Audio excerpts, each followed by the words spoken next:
بسم اللہ الرحمن الرحیم۔ السلام علیکم ورحمۃ اللہ وبرکاتہ۔ سیرت النبی صلی اللہ علیہ وسلم، قسط نمبر 22۔ آفتاب ہدایت کی شعاعیں ہر طرف پھیل گئیں۔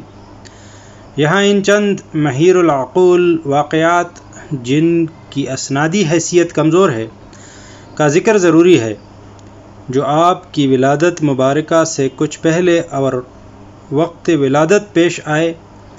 اس زمن میں ایک وہ واقعہ ہے جب نیم بیداری کے عالم میں آپ صلی اللہ علیہ وسلم کی پیدائش سے کچھ پہلے حضرت آمنہ درد زا میں مبتلا تھیں۔ آپ فرماتی ہیں کہ ان کے جسم سے ایک نور نکلا جس نے تمام مشرق و مغرب کو روشن کر دیا۔ اس کے ساتھ ہی انہیں وضع حمل کی تکلیف سے نجات مل گئی۔ اس کے بعد وہ نور سمٹ کر ان کے قریب آیا اور انہیں ایسا محسوس ہوا جیسے اس مجسم نور نے زمین سے ایک مٹھی مٹی اٹھا کر ان کی طرف بڑھائی، جو حضرت آمنہ نے اپنے ہاتھ میں لے لی، اور اس کے بعد اس نور نے اپنا رخ آسمان کی طرف کر لیا۔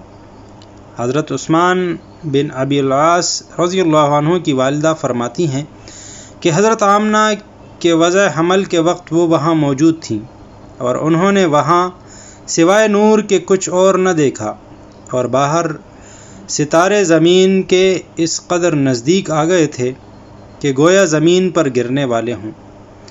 حضرت عبد الرحمن بن عوف رضی اللہ عنہ کی والدہ آپ صلی اللہ علیہ وسلم کی ولادت کے وقت قابلہ یعنی دائی کی خدمات سر انجام دے رہی تھیں۔ ان کا بیان ہے کہ جب آن حضرت صلی اللہ علیہ وسلم اپنی والدہ کے بطن سے ان کے ہاتھ میں آئے تو نومولود کے جسم سے ایسا نور طلوع ہوا کہ جس سے سارا حجرہ اور اس کے در و دیوار چمک اٹھے۔ اس زمن میں ایک یہودی کا واقعہ عجیب و غریب ہے۔ ہشام بن عروہ اپنے والد اور ام المؤمنین حضرت عائشہ صدیقہ طاہرہ رضی اللہ عنہا کے حوالے سے بیان کرتے ہیں کہ ایک یہودی مکہ میں رہ کر تجارت کرتا تھا۔ جس روز آن حضرت صلی اللہ علیہ وسلم کی ولادت مبارکہ ہوئی، اس روز اس نے ایک مجلس میں قریش سے پوچھا، کیا تمہیں معلوم ہے کہ کل رات تمہاری قوم میں ایک عظیم الشان بچہ پیدا ہوا ہے؟ وہ بولے، نہیں تو۔ دریافت کرنے پر معلوم ہوا کہ حضرت آمنہ بنت وہب کے بطن سے حضرت عبد المطلب کے بیٹے حضرت عبداللہ کے ہاں ایک بچہ پیدا ہوا ہے۔ اس یہودی نے قریش کے لوگوں سے کہا کہ تم مجھے وہاں چل کر وہ بچہ دکھاؤ۔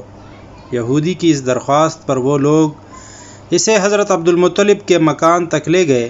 جب آپ صلی اللہ علیہ وسلم کو اس یہودی کے سامنے لایا گیا تو لوگوں نے دیکھا کہ آپ صلی اللہ علیہ وسلم کا روئے مبارک چاند سے زیادہ روشن ہے۔ یہ نور نبوت تھا، جس کے آثار اس نور کی صورت میں آپ صلی اللہ علیہ وسلم کے چہرے اور پیشانی سے ظاہر ہو رہے تھے۔ دوسری طرف جب یہودی نے آپ صلی اللہ علیہ وسلم کی پشت کھول کر دیکھی اور اس کی نظر جب شانوں کے درمیان ایک مسا یعنی مہر نبوت جس میں گھوڑے کے ایال کی طرح چند بالوں کی ایک قطار تھی پر پڑی تو بے ہوش ہو کر گر گیا۔ جب اسے ہوش آیا تو قریش کے لوگوں نے اس سے پوچھا، ارے تجھے کیا ہوا؟ وہ یہودی رو رو کر کہنے لگا، آج ہم بنی اسرائیل سے نبوت کا سلسلہ تمہاری قوم میں منتقل ہو گیا۔